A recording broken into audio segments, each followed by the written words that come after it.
Hey, how you doing? Justin here. Today we're going to talk a bit about blues improvisation, or how to make up your own solo in a blues. Now, blues music relies heavily on licks. And I think of a lick as a word in the blues language. So you learn loads of licks, you put your words together to form sentences with which you tell your story. Now, the problem for beginners is that a lot of blues licks require a technique called string bending, which is fairly challenging for most beginners. At this stage, I'd find, well, Nitsudge can't do a string bend at all. Like, that's way beyond where he's at. So we would struggle to learn a lot of the basic blues vocabulary, the and those kind of words that occur all of the time in blues, because everyone uses the same licks, in case you didn't realize. Like Eric Clapton, Albert King, Stevie Ray Vaughan, they've all got a pool of certain blues phrases and blues vocabulary that are common between most, not all blues players, I suppose, but most of them.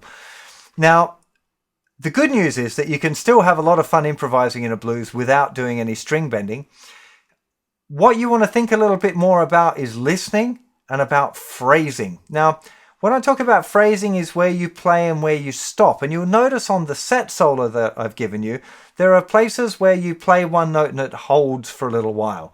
So you would say that the part where you're playing would be the lick or the idea, and then there's a little rest or a breath. And it's really important that you get a handle on that because, like I said, the blues language, in language we have full stops and punctuation. And if I didn't stop talking and I just kept playing one thing after another and I didn't have any gaps after a little while, you wouldn't really understand what it was that I was saying. You would have forgotten what I've said in the first part, and it just doesn't start to... You get the idea. You've got to phrase things, play a little idea, and then stop for a second for the listener to kind of get a hold of what it was that you just said. So as a beginner, that works great because it takes some of the pressure off. You allow yourself to have a little rest and think about what it is that you're going to play next, instead of being in this kind of treadmill where you're chasing yourself, trying to find a new idea while you're still playing. That doesn't really work. So as a beginner, you want to think about maybe playing for 2 bars and resting for 2 bars. That much gap, that is totally fine. It'll feel a lot longer. When all improvisers have it when they're learning, that if you take a gap, it feels like forever and you've left this huge gap, and you haven't really. The listener won't be minding at all, but it'll feel long. That's the first thing. When you improvise, when you get into grips with improvising for the first few times, leave plenty of gaps. So play for maybe 2 bars, maybe 3, and then have at least 1 whole bar where you don't play, or you hardly play anything at all. Second thing I want to mention is repetition. Again, it's something you'll notice in the set solo. There's quite a few phrases that are the same throughout it, and that is okay. In fact, it's good, because when you're listening to somebody play, if they're using similar words a lot, what they're talking about makes a little bit more sense. It's definitely an idea that you want to be developing. Just in these early stages, the idea of playing one phrase, repeating it over and over with maybe minor differences toward the end of the phrase, that kind of thing. But don't be afraid of repetition. It's a wonderful thing. Another thing to be aware of is that if you keep playing the same thing and the chords change in the blues, what you're playing will sound different over the different chords. So actually it can be kind of funky to be playing this same idea while the chords change, and it'll change the effect of what you're playing. So don't be afraid of repeating stuff or taking one little idea and using it lots of different ways. Another thing I want to mention that's really important is opening your ears to listen to yourself and whatever it is that you're playing with, another person or a backing track. We're all guilty of getting a bit absorbed in what we're doing, thinking about just us. But remember, the listener hears you plus whatever it is that you're playing with. So if you can develop a way of opening your ears to hear that, to hear the backing track and your guitar at the same time, or another person and your guitar, you'll make better choices as to what you're playing. Sometimes if we're just thinking about and listening to ourselves, you might be playing a note that's maybe not the best note. I've even seen students, when I used to teach at the Guitar Institute, play on the wrong fret. So they'd be playing the whole minor pentatonic but a fret down because they're not listening. They're just looking at what they're doing and listening to themselves. They haven't noticed that everything they're playing sounds horribly out of tune.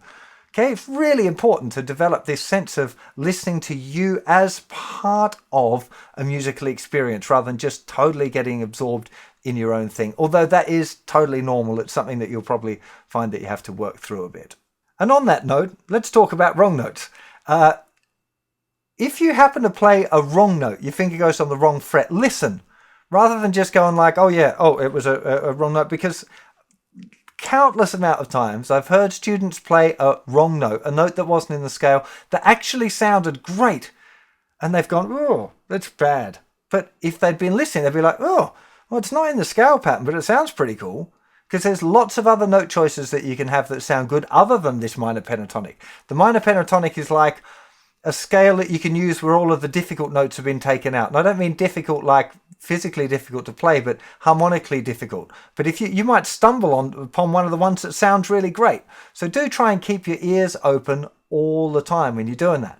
Now, when you're jamming along to the backing track, really important, keep your ears open, think about the repetition, think about breaths. I'm talking about think a lot. Now, grand scheme of things, long term, you don't want to be thinking at all. You just want to be letting it all happen. But in order to get to that point, you've got to consciously practice this stuff. Much like learning a language or learning any skill, the idea is that you think about it and you practice it deliberately. You deliberately leave space. You deliberately think about repetition. You deliberately listen. And you do it enough that all of that stuff just happens on its own. I don't think about it when I'm playing, deliberately making sure I have enough space in what I'm doing or that I'm using repetition enough. But I have consciously practiced that stuff a whole lot. So I hope that when I'm improvising, those things tend to come out. So to finish off, I'm just going to play a couple of rounds through this and just improvise, but I'm going to improvise around the set solo, which is a really good way of doing it. So I'm going to take the ideas from the set solo. I might steal the rhythm or some of the notes, but I'll start to just change it up a little bit so it becomes my own solo. Okay, it's a really great way of doing it. Hopefully, this lesson will inspire you to have loads and loads of fun blues jams with your friends. Remember, if you can find someone to jam with, it is the best thing. Backing tracks are great, really effective tool, but man, if you can find another human being to jam the blues with, you'll learn so much faster. It's just a great thing to be doing anyway. So I'll see you for plenty more lessons very soon. You'll take care of yourselves. Bye-bye.